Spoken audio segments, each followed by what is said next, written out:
Hey, fellow film fans, England Teen here for Xtreme Movie Show, and we're going to be talking about some of our favorite movies to stream on Netflix. What's been going on, and just some of the better stuff. I think we could do TV shows as its own list, though. So why don't we just keep this to movies today, and we'll do a whole other list with TV shows.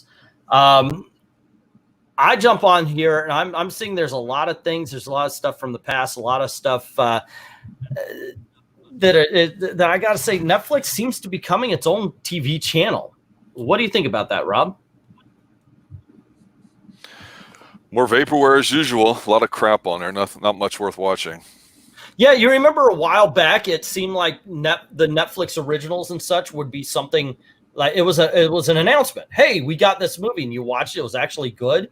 And I know they went on like $1 billion IP accusation, or not accusation, the word that I'm trying to say. But they just went up and they just bought one right after the other, after the other, after the other. And it kind of diluted the brand a little bit. Alrighty. Okay, so how about you, Venk? Did you find more classics than new stuff on your list as you're making it? I was going through it. Yes, there are some classics on there. I got I was looking. They have James Brolin's The Car from 1977. Yeah. Bonnie and Clyde 1967 with Warren Beatty and Faye Dunaway. And then the other movie keeps popping up. White Christmas keeps getting recommended to me for some reason. Wait, which one? White Christmas. Oh, White Christmas from the keeps getting recommended. I'm like, I haven't watched anything like that. Why does it keep recommended? It's not me. Who's watching this? I've been sneaking into your house every year at Christmas time just to watch that. It's all me. It's all me. I promise. But I gotta say, there are some good. I was thinking, okay, I don't know if I want to go classic or if I want to go Netflix original or modern on this. I could say there are some I'm looking at because I'm looking at it right now that they put up here and just are not that good, like The Dirt, which is the Motley Crue story. Not very good at all. I didn't think so anyway. But if I were starting this off, and I'm talking about some of the really good movies, and I'm going to go with one that just went straight to Netflix, I would have to talk about a movie based on a Stephen King book called 1922. Did either of you get to see this one? That's the one with the horror flick or suspense like that, where the guy goes crazy. Well, it's got Thomas Jane in it, and he is married to a fine woman, but she and him are kind of having a falling out, and it is her family's land, so she thinks she's going to walk. She wants a divorce, and if so, he loses this farm that he's been working on. So he decides to murder his wife, and he gets his son to help. But when he does that, the entire farm and everything becomes cursed, and you kind of watch this guy's life fall apart around him. Thomas Jane is a very underrated actor. I think a great list to do one time would be actors who should have been bigger. I mean, I know he's got a good career, but he should be A-list. I mean, this guy is good, and he's really good in this as well. Obviously it takes place in 1922, and it just really is a horror of tragedies, one right after the other. You just see you see the dominoes fall. Very good story, one of Stephen King's best and one of his best adaptations as well. I would highly recommend this movie. Highly recommend it. All right, what do you have for us, Rob? Going back a little ways to the early 70s, Enter the Dragon with Bruce Lee. Obviously, it's a very popular one of his. Got John Saxon in it. It's got the other guy whose name escapes me right now, the black dude who's done a lot of martial arts films as well. I mean, obviously, it's a very popular film when people think of Bruce Lee, but it's also just so popular when it comes to the effect it had on martial arts in general, too. And I don't know, every now and then it's just kind of need to go, what the hell? Why were we making stuff like this in the United States at that time, too? And I think we've been playing catch up ever since. But Enter the Dragon, if you haven't seen it, go see it. If you haven't seen it recently, go see it again. And if you've seen it recently, What the hell? Just watch it again, just so you can watch him kick some ass. What a fun movie Enter the Dragon is. Yeah, I don't think there's a bad time to watch Enter the Dragon. It's just pure Jim fun. Kelly, thank you, Ed. Yeah, it's the you can find comment in that section. car wash movie, but it's so damn hard to find. Yeah. Alrighty, how about you, Venk? What's your first choice? Cool Hand Luke, 1967, Paul Newman. Well, you do know that no man can eat 50 eggs. Except for Cool Hand Luke. Right. I'm also a George Kennedy fan, so having him in there playing, egging him on was kind of cool. No pun intended, really. But this is where we get that famous line. What we have here is a failure to communicate. Which is the way he wants it. Well, he gets it. I love that. I love that whole thing, because that bit at the end. Well, he gets it. It's just we set up the rules. He just keeps on. Yeah, and we're talking about George Kennedy. We did our top 10s of the 70s, and George Kennedy's name, no matter what movie, because a lot of times he would be the side character, and it would seem like you bring up a Clint Eastwood movie. Here's George Kennedy. You obviously Earthquake was one of his big ones, but George Kennedy was everywhere in the 70s, man. This movie starts off in the beginning with Paul Newman just taking a plant card and chopping up the heads of parking meters. I was like, yes, I kind of want to do that. That seems fun too. I hate parking meters. Yeah. The next one I would bring up is a movie called The Rim of the World. It's an alien invasion movie that these kids are off like on a scouting trip with some adults and such. And overnight there's an alien invasion. They wake up. It's like, oh my gosh, we got to do something. And then really all they're trying to do is get from here to there, from camp to home. But on their way, they encounter some of these aliens. They find something they believe is important. They want to get it to the right authorities. And it's basically all about, it's kind of like Mad Max. We got to get from one point to the other. And except for with kids and no car driving. And it's just the journey. It's them trying to help mankind by bringing what they think is important to all of these are on Netflix, and it's really a good for what would amount to a family film. This is actually pretty good. This kind of reminded me of the movies of the 80s, and the reason being is they're not afraid to put kids in real danger. A lot of times, especially with modern films, and I have to say it probably started around the late 90s, early 2000s, it seemed like there was a bubble put around kids. You cannot harm them. You can't have them come to harm. And as far as family films are concerned, you can't really put kids in danger. They've got to be one up on the adults. They've got to be one up on everything. And this movie doesn't do that. I was actually surprised that it didn't. So it was very entertaining, and it's called Rim of the World. All right, Rob, what you got? And a classic from the 70s, but this time in the late 70s. It's the original Mad Max, the first film. One thing that I think that we've talked about with this second one is that it's really an action film. It's neat. There's a lot of cool characters. It's fun. It's exciting. What I really like about this first film, actually, not just because it's the first film and set everything off, it's the fact that being a small, low-budget film, it's one, I think, the first times I've seen a film that was shot over there in Australia, and of course it's got a young Mel Gibson in it, and you see him as his character kind of turns towards what he would become. Unfortunately, the third film was 80s-wide, but that being said, there's a sense of dread, I think, in this first film that things are bad, you're not quite sure what, and with Australia being this like open background, you don't really get to see a lot of stuff going on. It's a little creepy, and it's got a dirty kind of film to it that even the second film I don't think has, and certainly not the third. That's why it's a little special to me. I'm not saying it's better than the others, but I definitely think it sticks out. It's definitely worth watching, and if you know nothing about it, start with this film. Well, I agree with you. It's got more of a grain to it. Like you mentioned gritty. I think you nail it on the head. In all honesty, I think that's my least favorite. You and I have already argued the merits of the third film. But I've always thought like the beginning of Mad Max is kind of slow, but once it gears up, it's more, you know what the word I would use? Visceral. It's far more visceral than Road Warrior or Mad Max Beyond Thunderdome ever even tries to conceive to be. Alrighty, so what do you got for us there, Venkman? Yeah, it needs more love. Yeah.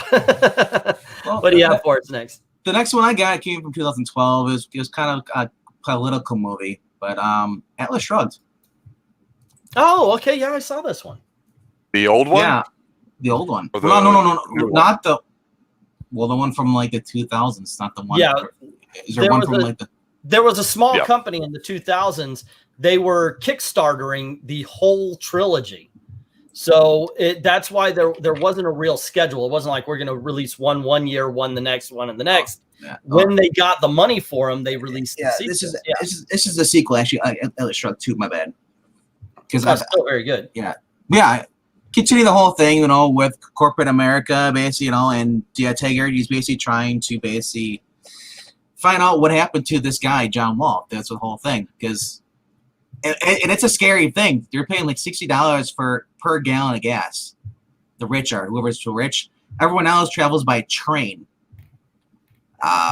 And you're not allowed to own your own company. You can only have one. You can't have more than one thing. And like, all it is a bunch of greedy old people, and basically, it could be a possible future, you know, if we turn into the United States Social Republic, you know. It's scary, but well done. Obviously, they changed the actor. I think the male lead is changed compared to the first one, but I definitely enjoyed the series. I recommend it. If you've never seen Atlas Shrugged, check it out. Yeah, you know, I liked it. This is it was very first of all, it's a good movie. It's filmed like for 50 cents. I mean, it's a very low budget movie, but they don't try to do anything too extreme as far as special effects. So everything is on the screen and it looks good. I enjoyed that. I enjoyed it quite a bit as well. Yeah, and if you can find the whole series, it's definitely worth watching the trilogy as almost like one whole movie. So, right? Yeah, good call. That's what it is. It's like Lord of the Rings, but shorter. Okay, so you know I love watching people who can. I love watching experts do things well. I love watching a good dancer dance, a good martial artist like Bruce Lee do his thing. And there is an actor who really came up in the 1980s and has never been nominated for well, he never won an Oscar. He was nominated, but politics kept him from winning. And he did an excellent film. It was called Dolomite Is My Name, starring Eddie Murphy. And this is all about how Rudy Ray Moore wanted to make a movie, a kung fu movie of all things, even though he can't do kung fu. And it's all about the making of the movie Dolomite, the Human Tornado, I believe it's called, Dolomite, the Human Tornado. And Eddie Murphy nails it. I mean, he is incredibly good at this. The entire cast works, but this is one of those Hollywood about Hollywood movies that I could watch any day of the week. It's amazing. Eddie Murphy is always he's been kind of a chameleon. He buries himself into whatever role. And if you watch Dolomite on its own, it's a fun exploitation film, or black exploitation as they call them. But it's bad. It's a really bad movie, but you gain respect for it, I think, through watching everything that they had to go through to get this made. And I just got to say, it's a great story. And once again, I got to point to Eddie Murphy and say he's amazing in it. He is flat out amazing in it. All right, Rob, you're next. When a movie came out in '96 called Scream, everyone thought it was neat because it had a bunch of young people in there. It's got Kevin Williamson doing a lot of writing. Of course, it's extremely popular film and all that with its opening sequence, and it's kind of fun take on stuff. I thought it was actually an extremely smart film with fantastic music and great shots. I just feel like there's something else there going on that has nothing to do with the initial comedy element to it. This next film that is on Netflix is exactly the same way. I watched it recently and I thought to myself, wow, if I just pay attention to the real life human parts, no matter that they're trying to set it in the future and the things that go on to it, I think Total Recall is actually a very smart film. And I can watch it and get past what to me looks like right now really horrible effects and set pieces well done, well and visually, you know, accessible. You know, I just go, wow, I wonder what would happen if they could make a movie like that today without CGI. So Total Recall, of course, everyone says it's an action film. It's a great summer popcorn flick, but there's something smart about what's going on with it too, and the relationships they have, and the issues they have, and the way they talk with people about them. And I just thought, holy crap, this is a great way of just capturing an everyday kind of person, even though this everyday person happens to be Schwarzenegger. So to me, this is one of those movies that kind of just goes beyond dumb, stupid action film. I think it's very, very good, excellent as a matter of fact. And I didn't think that way for a long time, but over the past few years, seeing it a few times, it's grown on me a lot more. Yeah, I do agree with you. It's a lot of fun. The special effects have not held up in every case. That one scene with the head, it looked so great in the 90s, but now you kind of see the seams. It's but still a lot of fun. That movie. What you got for us, Venkman? Oh, this is going to be a personal favorite of mine, and it's probably people will cringe, but I'm bringing up the 2003 movie called SWAT. That's a fun, silly, stupid movie. I know. Yeah. Colin Farrell. This is when Colin Farrell was huge. Even the Minority Report, it's SWAT, it's all these different movies. It's a fun kind of stupid film, you know, but it's basically about a cop, you know, who basically gets the bump, the tap, basically lead a new SWAT team. Jeremy Renner's in this. This is when I first saw Jeremy Renner. So that was my first Jeremy Renner, and then Michelle Rodriguez. I think this is 2 years after the first, or maybe a year after the first Fast and the Furious film. So her after seeing her on one film as playing Letty, seeing her into this, it's like she wasn't typecast yet. It's Samuel Jackson plays their leader, and if I remember correctly, I think they were going after someone and they end up getting framed for something like, so they have to prove their way out, fight their way out. The plot is there's a crime lord played by the same guy who is the lover in Unfaithful, Rob, that movie, the young French guy. He plays a drug lord in this one, and he gets captured, and he says he will give something like $20 million to the people who break him out of prison. So now they've got to transport him from, of course, one precinct to another. And of course, the cops have to stay alive, and naturally things go wrong. So they're taken out of their trucks and onto the streets.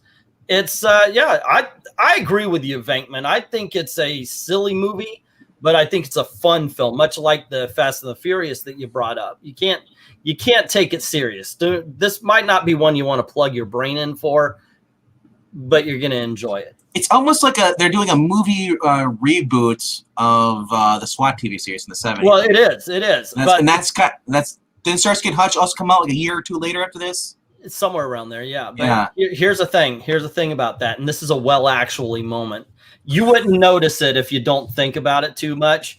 They're sitting in a diner, and they just brought the team together. This is the team that's going to be doing the mission, and they're amped up. And I think it's LL Cool J who starts, but they go da-na-na, da-na-na, da-na-na, da-da-da, da-da-da, da-da, and they all start singing, and that's the theme song to the SWAT TV show. It's a great theme song, by the way. Problem being is that the characters are named after the characters from the TV show. So if they're doing the theme song to the TV show, then the TV show exists in that world, yet that entire team is named after the TV show that now exists in that world. I was like, oh, wait a second. Maybe exists, but the names are different. Maybe. But the fact that first time I watched it, I'm like, okay, I'm cross-eyed. If that, Ed Brewer's like, SWAT? Never heard of this. Clark, it came out actually August of 2003. It's about Samuel Jackson recruits Colin Farrell to join an elite of Los Angeles police department. You know, together they seek out more members, including you get the tough DK El Cool, a single mom, Chris Sanchez, played by Michelle Rodriguez. They escort Oliver Martinez is the actor's name, the prison. You know, but yeah, exactly. It was, like I said, it was a fun movie. I just got out of high school around this time. Yeah, that's how old I am. We get it. You're young. But early 2000s, man, the music was better. The movies were better. I mean, like, you think about the death of cinema is like probably like halfway through the mid 2000s. We have 90s. Clocked it earlier, but yeah. I'm saying the final nail in the coffin because there were still here and there. Yeah, well, yeah. There's always exception to the rule. That is true. I want to go. I want to talk about a documentary that I liked, based on a person I liked. It's all about Leonard Nimoy. It's called For the Love of Spock, and it was done by his kid, and it just it's basically it talks about how his kids saw. You know, it talks about Spock and Leonard Nimoy from the kids from the son's what am I trying to say? Point of view. And then it, of course, interviews fans. It interviews people who this character has touched. And, of course, they got to do the convention circuit. But it's a lot of fun. And it's kind of, if you're a Star Trek fan, I'm more of a TV fan and the first 6 movies than I am Next Generation. I like Generation. I like the things that came after it. I'm just more of a fan of Kirk, Spock, and McCoy than I am of Picard, Troy, and LeVar Burton or whatever his name was. And the act, I've always liked Leonard Nimoy as an actor. He always seemed to talk about how he's going deep into character, but I always thought he acted like Leonard Nimoy. So I was like, okay, I don't see it, Leonard, but all righty. But that's only because Leonard Nimoy never played Cousin Eddie. You know, he never had that role. But it's a very good documentary. If you're a Star Trek fan or if you like the actor Leonard Nimoy, it's definitely something to check out. I loved it. I loved this film. All righty. So, Rob, what you got? Well, since we're drifting off into TV shows, I did see one recently on Netflix. I think it's still on there, and it's a documentary movie. That was a movie. I can't hear you. I said that was a movie. It was it's a documentary. Okay. Yeah. Gotcha. Okay. All right. That being said, I'll switch gears here. What I had said before about Mad Max a little bit and Scream, I think also applies to, a movie that I think if you watched it and then go, where is this movie today? I think it'd be very hard to make, and that's a comedy called Airplane, which we've talked about incessantly on Top 10 Tuesdays, especially for 1980 when it came out, one of our best films. But this thing is just still funny, even when you know all the lines and you know what's going. And a big part of it too, even with rewatchability, is the timing that everybody has in there. They definitely have some adult themes in there that you just may not think about too if you're not listening too hard to what they're saying or talking about. And yeah, wow, what a great film that is. And more recently, The Naked Guns, if you've watched them, later on in the 80s and 90s, this is what Leslie Nielsen ended up getting into because of this film. It kind of like relaunched him to a second career around 1980, 81 because of this. And he did such a great job. And of course, nobody's favorite, Dracula Dead Loving It from Mel Brooks. So yeah, Airplane. Same thing I would say about, Total Recall. I wouldn't say it's a smart film. Go see it. Yeah, really like it a lot.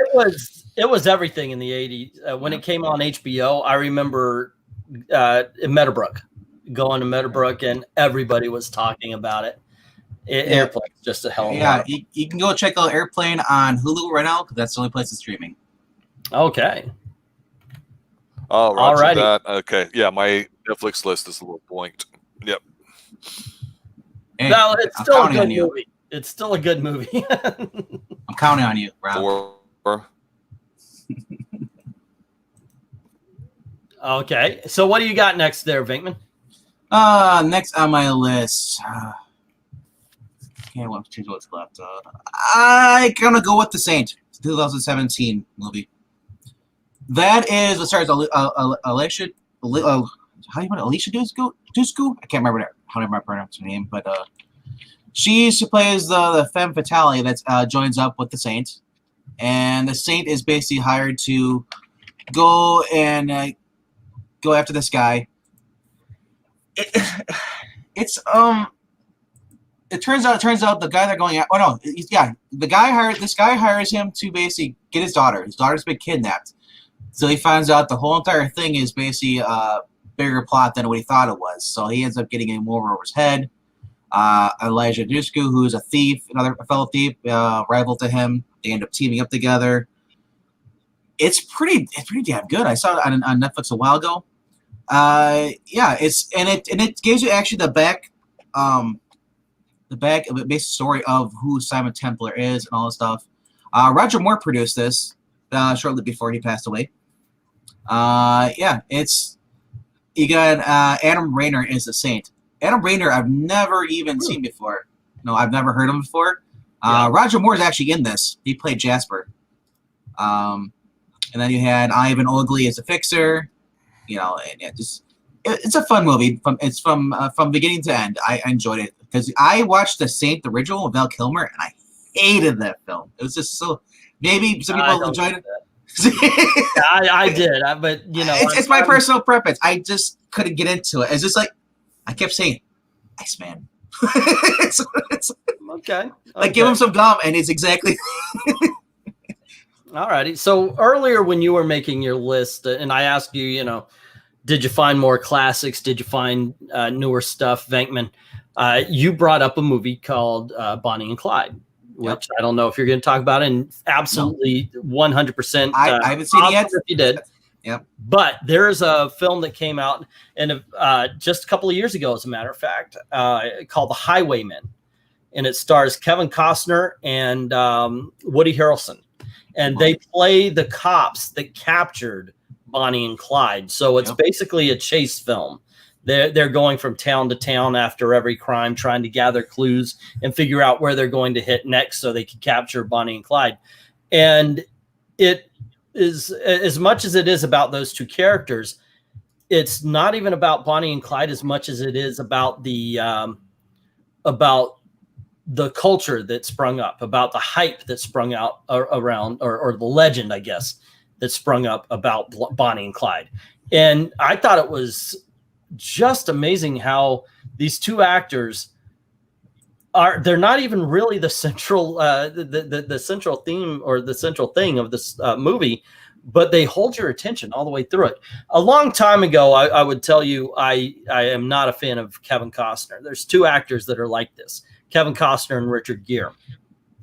I'll swear up and down that I do not like them as actors, but I love every movie that they've been in. And after a while, I was just admitting to myself, I'm a Kevin Costner fan, and the man can barely do any wrong. And in this case, it's just a lot of fun because these two guys, they're different than the modern day cops at this point, even. And they needed trackers, and they needed they needed people who knew how, even back then, how to track somebody down the old fashioned way.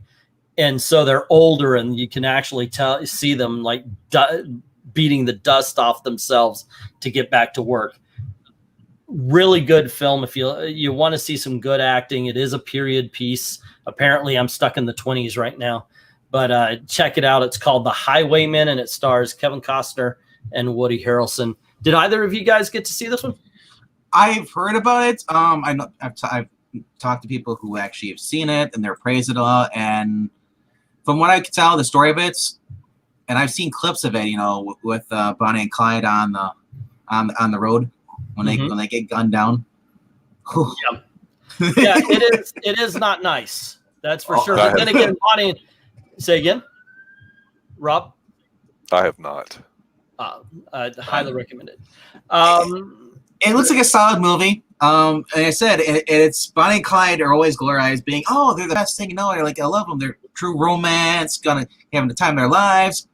They were murderers. Yeah, they're horrible people. they've been romanticized to a certain point. This breaks it down. Yep. It's just, you know, because you're following the cops. Like Joker and Harley are considered Bonnie and Clyde. You because you're following the cops, you always saw the aftermath. So that's one of the cool things about the movie, because you are seeing and hearing about the legend of Bonnie and Clyde, the romanticizing of this murderous couple, but it's done against the backdrop of the crime itself, because they're the ones that come up and they have to deal with the bodies, the blood, and the carnage they caused. Yeah, it's like if they were to take the movie Untouchables and we get a different version, the version from the actual gangster's point of view. There you go. Like if Elliot Ness grew older but went back 20 years, you would have this one. Right. Rob, what do you have for us? That's it for me. I don't really have anything else as far as movies goes. I don't have Netflix in front of me to pull up some. I've seen a few things recently, but I don't recall if they've been on Netflix. I saw the original Thomas Crown Affair, which is fantastic. Don't know if that's on there. I think that's actually probably his best film. Certainly the remake's nowhere near as good, but they keep talking about making the Topaki Affair, whatever is a sequel, but I don't think that's ever going to happen. I think that's probably the last movie that's going to get made, and then James Bond Light will finally die. Well, if you're looking for another action movie, martial arts, this one's actually a South Korean film. It's called Revenger, and I believe we talked about this on our show before. It sounds familiar. With Bruce Kahn. He's basically a detective hell-bent on avenging the murder of his family. He basically gets himself purposely arrested because all the serious criminals get thrown on this island. It's a prison island. And he goes there because he knows that the guy he basically killed his family is going to be there. So he wants to get revenge. Along the way there, he meets this little girl and saves her and her mother from being attacked by these goons. They find out there's a tribe of like these basically people who've wrongly been accused of stuff and thrown in there. They're innocent. They're not like vile murders up. On the other side of the island is where all the murderers live and all stuff, and they're preparing for their boss, this gangster, to come there. He's like, and the whole plot with him is like he wanted to be there because he's king. He doesn't have to worry about anything because the cops show up and they're like, it's all free for all, you know, it's for all the fittest. So, Bruce Kahn he's like the Asian Chuck Lee, bro, or Chuck Norris, you know. Dude, when he's going, he's basically a one-man army. When he's going at these guys, he's taking one by one. He's kicking them in their shins. You actually hear the snap. You see the bone. It's like, oh my gosh, this is what I've been waiting for, like for martial arts movies. I haven't heard it anymore because a lot of times it's like flip, dance, the guy falls over, you know, for a upholstery table. This guy's actually kicking their legs or breaking their legs. It's all out. It's fun, not from the beginning to the end. And this is coming of a guy his heart's been hardened, you know, because he still blames himself and the guy for his family's death. The girl that he meets is the same age as his son would be, and when they was, so it's kind of like redemption for him, you know, and just, you know, it is a happy ending, but it's good. I think it's by the same people who did The Raid, but it's similar to though as far as the gore though, hatchets and stuff, and it has a little bit of comedy too. The one thing I'll point out about this movie though. A lot of it was spoken in with English accents stuff, so it was English. And then when it went to the island, some of the people were only subtitle only because they didn't speak English. So you're getting like it goes between English, you know, dub, you know, not if it's dubbed or if it's just normal, but then all of a sudden it goes right into like, you know, Cantonese or it's like okay, whatever, but. It doesn't really my point is it doesn't distract you from the movie, but some people not into that. They're like, if you're not expecting it, it kind of throws you up like, what? Did I hit a button wrong? No, but check it out. Revenger did show up on our martial arts films on Netflix that we did a couple of those almost a year ago, and they were pretty popular. That was the time we had Amy Johnston on there. Lady Blood Fight and several other films there too. I think Enter a Dragon and Bruce Lee was also in rotation at that time. I'm not sure if it falls off, comes back on, how frequently, but you know, we do periodically like to sift through those, and that's where we've talked about Revenger. We haven't ever actually reviewed it itself. That's why, yeah, I know it sounded familiar, but I felt like I hadn't seen it. So yeah, that's definitely, you know, we look for the ones that aren't necessarily American or English or whatever. As far when it comes to martial arts films, definitely we look for ones like that. So that's definitely one that has potential to go see. All righty. I would like to do what Rob did. I want to go off book a little bit and talk about something that's streaming on Prime Video, if you don't mind. This is okay. This is my pick for the best film of 2020. It's called Vast of Night. It's exactly, by the way, Rob, movies that you would describe as being good. It's a sci-fi film that doesn't have any, well, at the end it has a little bit, but it's more about these two people. One's a phone operator, the other one is a radio host, and she's starting to get calls about people seeing things in the sky. And it really is just about them trying to follow this signal and them accepting calls from people who are seeing this alien invasion, basically. Nobody knows, by the way, what it is. It's all about a big buildup and such like that. And at one point in time, they even get a call from a guy who worked at Area 51. And it's just such it's just one of those movies where there really isn't anything big about this film. It's two people sitting in a room talking, to the people who are calling in and such about this situation that is big in their lives. Now, is it real? Is it not real? Okay, that's the whole point. But I just loved it. It's one of the best character movies I've ever seen. And when you talk about they don't make them like they used to, and you brought this up about the movies were good 1999 and before. As I said, there's an exceptions to the rule, and this is definitely an exception to the rule. This is a person who I think knew their budget, and they made a movie that fit within their budget, didn't try to make it more than what it was, and in doing so made it something more than I think they thought it would be. It's very rare that a science fiction film has a real personal feel, where you just latch on to one, maybe two characters and let them just carry you through the story. Most of the time, science fiction movies are movies that Rob would say, well, that's not a science fiction movie now, is it? That's really an action movie, or that's really a horror movie, or that's really this was. And absolutely fan-freaking-tastic film. It's called The Vast of Night. It's streaming right now on Prime Video. Highly recommend it to you guys. Even higher so, I recommend it to you, Rob. I'd love to hear your take on this. So what makes it sci-fi? Because something's happening at night? Well, it's just it's just, that's the whole thing. It's visually nothing. It's all in the character. It's all in the story that's being told by the phone calls. It's all that. That's the whole thing, and that would be it. It would be the dialogue. Yeah, it would be it. No, yeah. This is an ambiance film all the way through, man. So yeah, check it out. It's one of those that it's stripped of all the modern day conveniences. If we put it in the vernacular of, like, say, a house, and yeah, I think it works so much for its lower budget.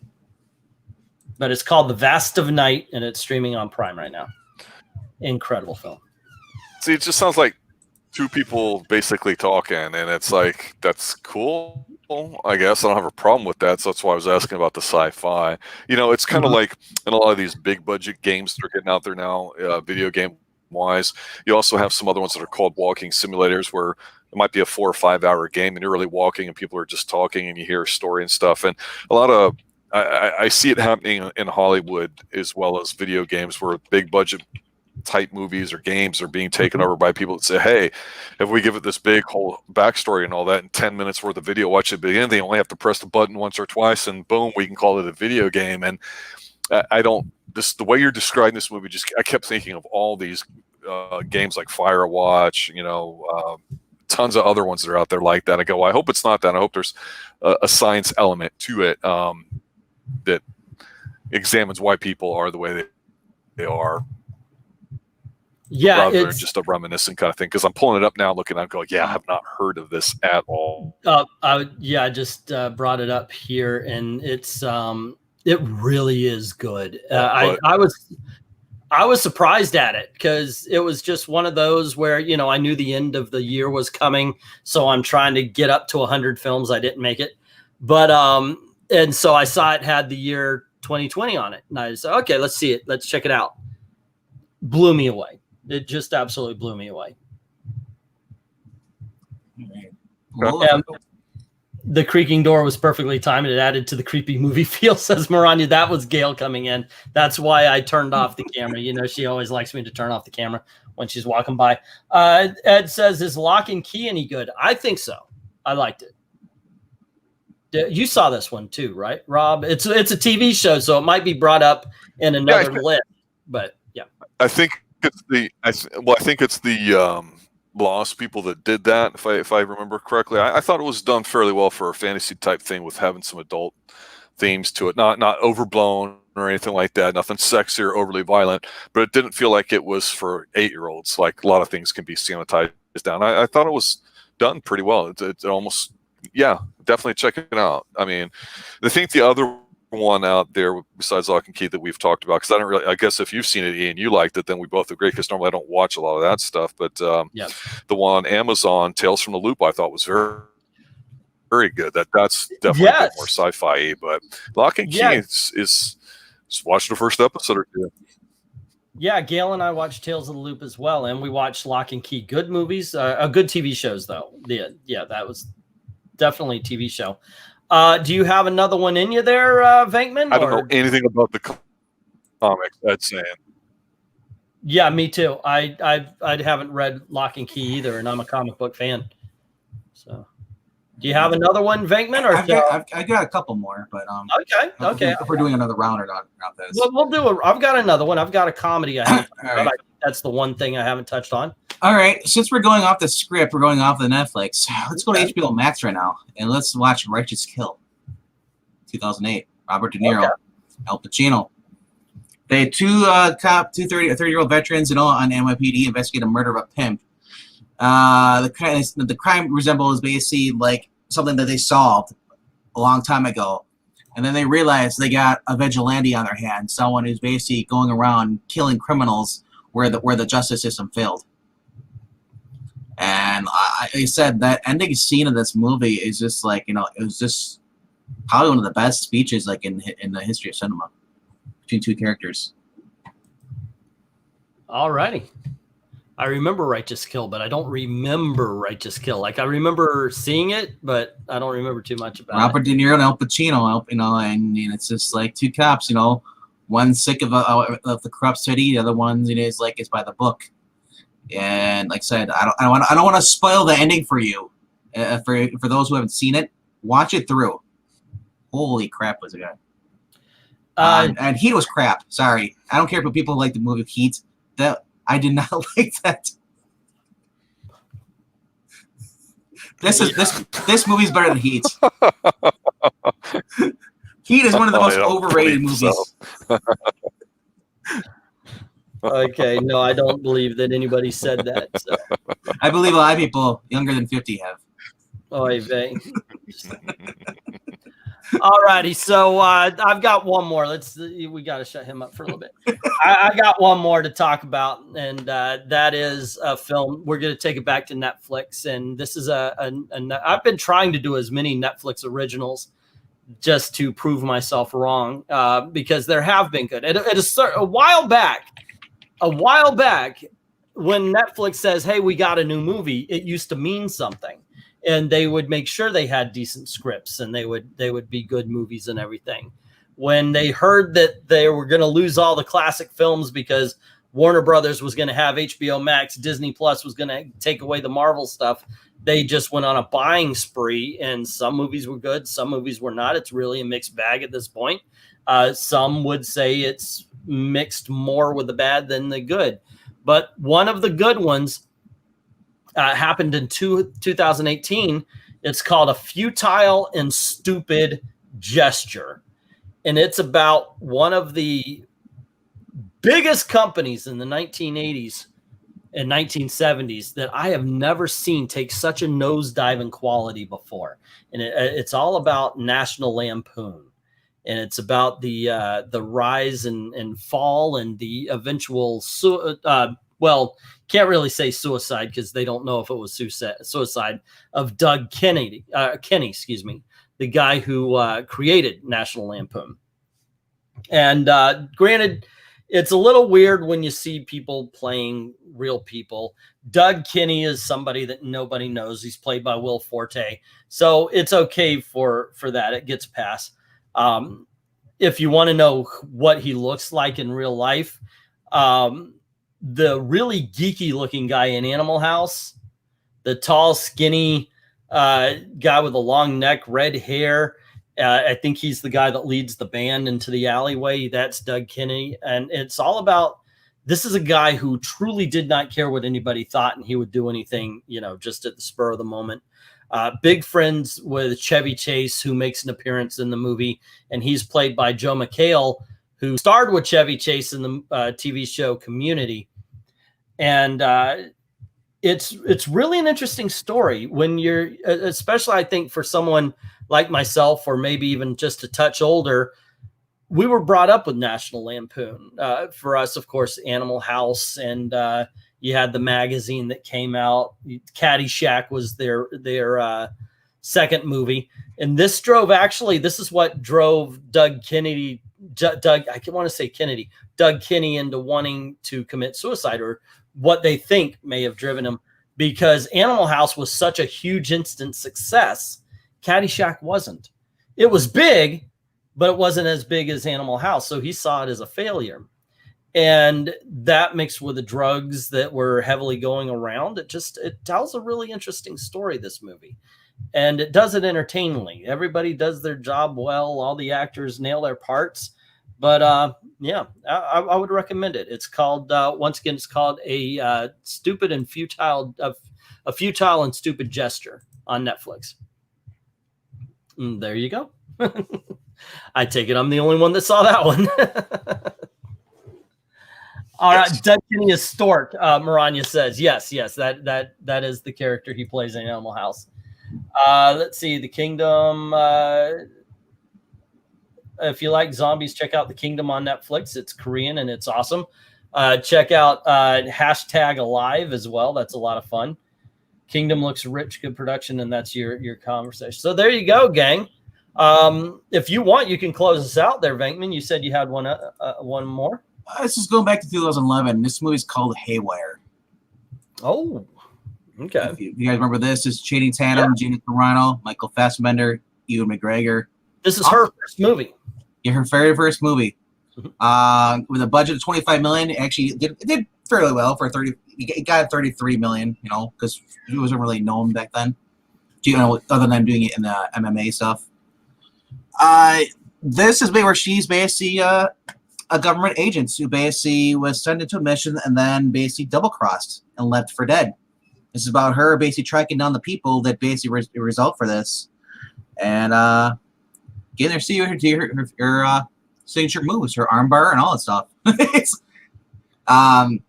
Yeah, Haywire is so much fun. Her the fight between what was it, Michael Fassbender, when they're in the hotel room when he's trying to kill her, and she ends up basically like just choking him out with her legs. I was like, so many guys at that moment wanted to be Michael Fassbender.